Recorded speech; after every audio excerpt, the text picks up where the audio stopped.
Vamos a hablar de 4 puntos que creo que en el año 2015 se afianzaron notablemente en cardiopatía estructural. Uno es lo que he hablado durante los últimos 3 QOC del implante de válvula aórtica transcatéter.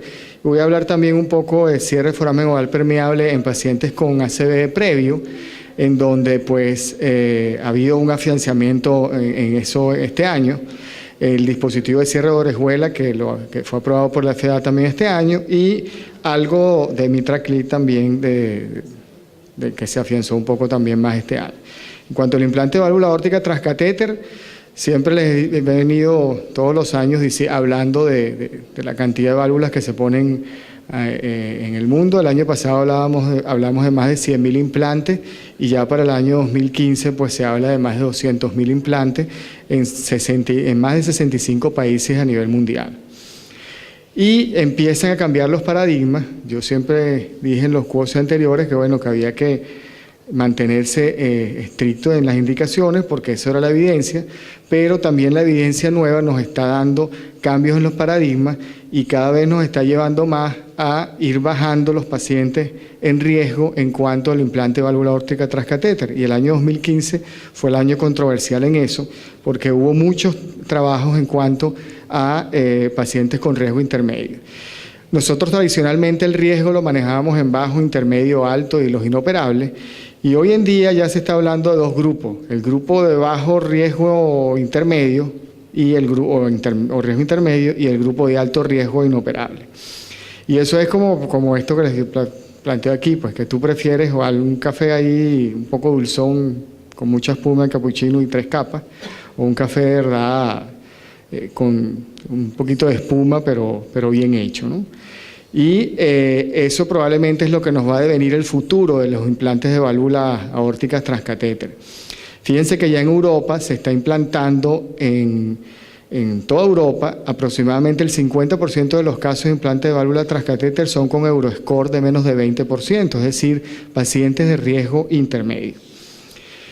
Y ya ha habido trabajos anteriormente en donde se ha comparado cirugía con TAVI, trabajos pequeños, pero en todos los trabajos la mortalidad a los 30 días siempre fue muy similar en pacientes con riesgo intermedio.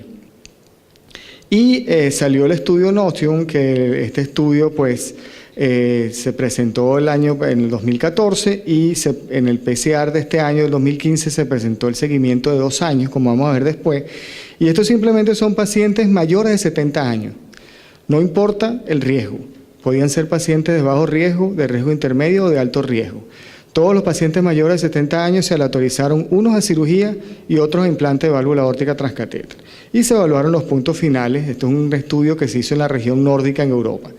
Y fíjense que la tendencia fue a que el TAVI fue mejor, aunque no hubo diferencia estadísticamente significativa en cuanto a mortalidad ACV e infarto al año.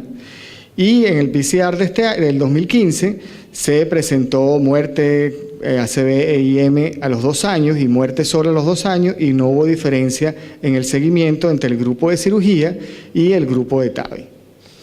A su vez, lo otro que es importante es que la válvula se comporta mejor en el tiempo que la válvula quirúrgica. Fíjense el performance de la válvula del TAVI, que es la azul, que tiene un orificio en el tiempo, un área de orificio mayor que la quirúrgica y un gradiente menor que la quirúrgica en el tiempo.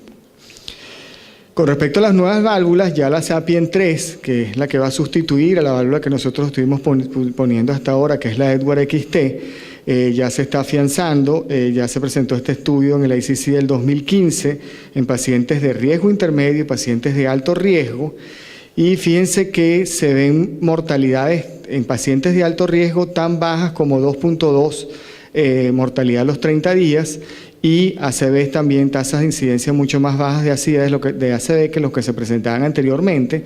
Y en pacientes de bajo riesgo, fíjense la tasa de mortalidad a los 30 días de 1.1%, que es una tasa casi similar a la mortalidad de un síndrome coronario agudo con intervencionismo en el primer mes. Y también estas válvulas nuevas, fíjense que hay una incidencia mucho menor de leak paravalvular de menos de 4% del lead paravalvular significativo a los 30 días. Por lo tanto, las válvulas que vienen son mejores. Ya todas estas válvulas están aprobadas hasta el 2015 y probablemente este año ya a nivel mundial se empiecen solo a poner la Sapien 3 y la Medtronic Evolut, y ya la Corval que nosotros ponemos y la Edwards XT ya vayan desapareciendo del mercado. Esta controversia del riesgo intermedio se va a solventar cuando salga para este año probablemente los resultados del Partner 2A. Estos son 2.011 pacientes que ya están enrolados, ya se completó el estudio y los resultados deben de salir este año, que son pacientes con un riesgo de menos de aproximadamente 6% por el STS, es decir, pacientes con riesgo intermedio, y si este estudio da que es similar a la cirugía, el TAVI en los pacientes con riesgo intermedio, probablemente la FDA lo apruebe para su uso en ese tipo de pacientes. Con respecto a los dispositivos de cierre de orejuela, también el año 2015 fue el año del Watchman.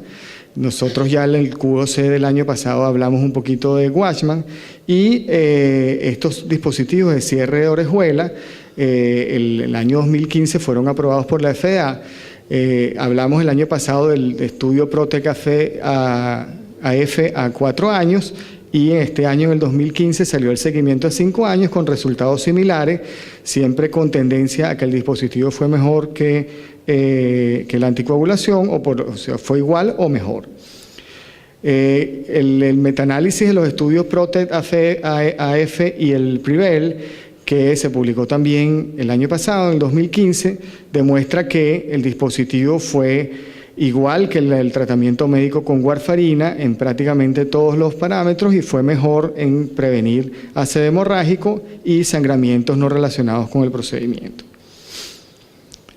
Una cosa que también lo mencioné el año pasado y que hay que tener en cuenta es que para los que están aprobados por la FDA estos dispositivos es para pacientes con alto riesgo de coagulación, pero no para los que no o que tengan contraindicación para la anticoagulación. ¿Y eso por qué? Bueno, porque este dispositivo hay que seguirlo en el tiempo. Fíjense que hay que hacerle un eco transesofágico a los 45 días y mientras eso no se sepa que está el dispositivo bien sellado o que no hay evidencias de trombo ahí en el transesofágico, el paciente debe mantenerse todavía con warfarina hasta que ya uno sepa que el dispositivo está bien sellado y ahí es que suspende la warfarina y empieza con tratamiento con aspirina solamente.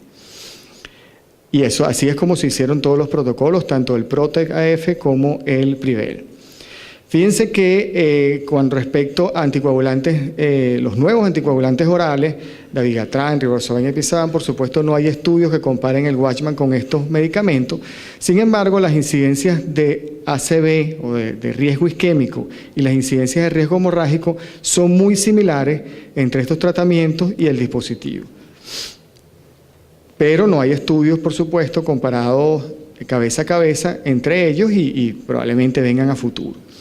Este estudio también se publicó el año pasado, en el 2015, y fue un seguimiento a 5 años de los dispositivos Watchman.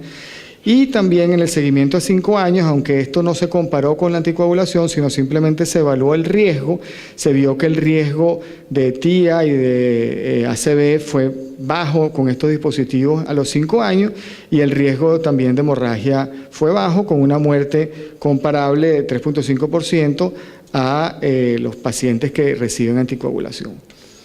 Por tanto, entonces, la FDA en marzo del 2015 aprobó el dispositivo para los pacientes que tengan FA no valvular. Esto es importante, no valvular, porque yo he visto por ahí casos donde se lo ponen a los valvulares y eso está contraindicado.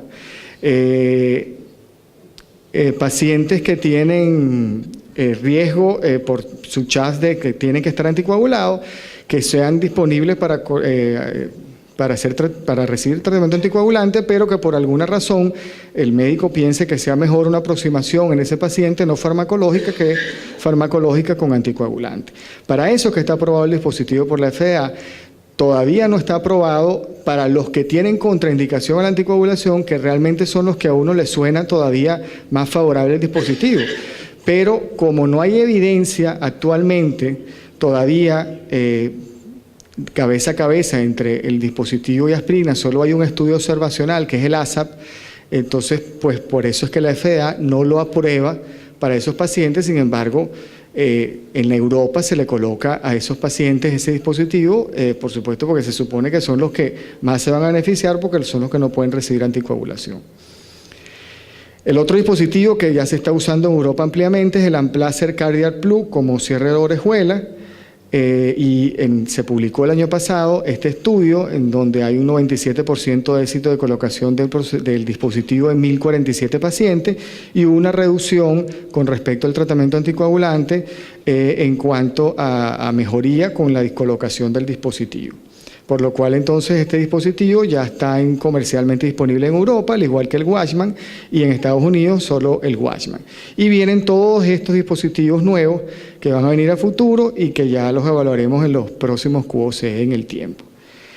El cierre foramen oval permeable que nosotros venimos haciendo ya desde hace tiempo en pacientes con enfermedad cerebrovascular isquémica o TIA, que es realmente en donde está plenamente indicado el paciente que ya tuvo un ACV y que tenga un foramen oval permeable.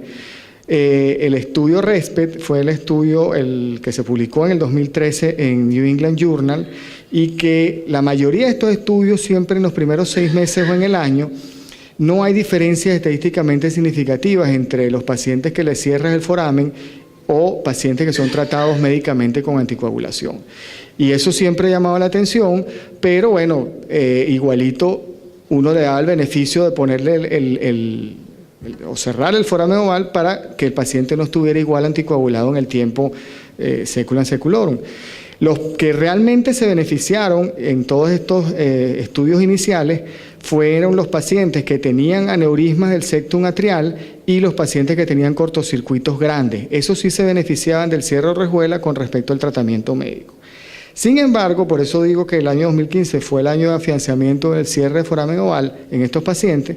El estudio RESPECT, cuando se sigue a los 5 años o la evaluación a los 5 años, sí demuestra que en el tiempo los pacientes que se les cerró el foramen oval, que es la línea azul, tuvieron menos probabilidad de eventos que los pacientes con manejo médico y esto fue estadísticamente significativo.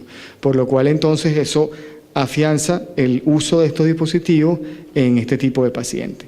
Y además salió este estudio en el 2015 en donde se evaluaron los pacientes que tenían dispositivos de cierre foramen oval a muy largo plazo, inclusive había pacientes de seguimiento de 15 años y casi todos, o sea, fíjense que el promedio fue 7.6 años de seguimiento y aquí se demostró que el dispositivo fue seguro. Hubo una tasa muy baja de embolismo recurrente, una tasa muy baja de formación de trombo tardía, de arritmias, el 92% seguían cerrados en el tiempo y lo que fue también más importante es que no había evidencias de erosiones ni pacientes que se morían por taponamiento cardíaco con el dispositivo por erosión de la aurícula, por lo cual entonces se demostró que era seguro. Por último, la reparación percutánea de la insuficiencia mitral, el MitraClip, es algo que también se viene usando, como ustedes saben, desde hace mucho tiempo en pacientes con insuficiencia mitral funcional, con miocardiopatías dilatadas severas, con insuficiencia mitrales severa, y en pacientes con válvulas mitrales degenerativas con insuficiencia mitral severa que son inoperables o que tienen un riesgo quirúrgico muy alto. Y se publicó el año pasado el seguimiento del Everest 2, que fue el estudio que dio pie a que la FDA aprobara el MitraClip, y se evaluó el seguimiento a 5 años. Y ahí se ve claramente algo muy interesante, que es que cuando uno evalúa la curva inicial, uno ve que los pacientes que, por ejemplo, se les realiza plastia, tienen menos eventos de cirugía o de reoperación o de reintervención que los pacientes que recibían el MitraClip. Fíjense que la mortalidad no hay diferencia, los pacientes no tenían diferencia en mortalidad, pero cuando nosotros evaluamos esto en el tiempo, se ve que la necesidad de reintervención del MitraClip es en los primeros 6 meses. Es decir, que el paciente que en los primeros 6 meses no tuvo necesidad de reintervención con el del MitraClip y se mantuvo sin insuficiencia mitral severa, después de los 6 meses, fíjense cómo la curva es exactamente igual en el tiempo en el seguimiento a 5 años.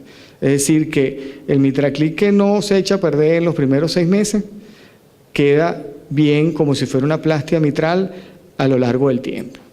Y eso es algo que es importante y que afianza también más el uso del MitraClip. Bueno, eso era todo lo que le quería traer en cuanto a cardiología intervencionista. desde el punto de vista estructural.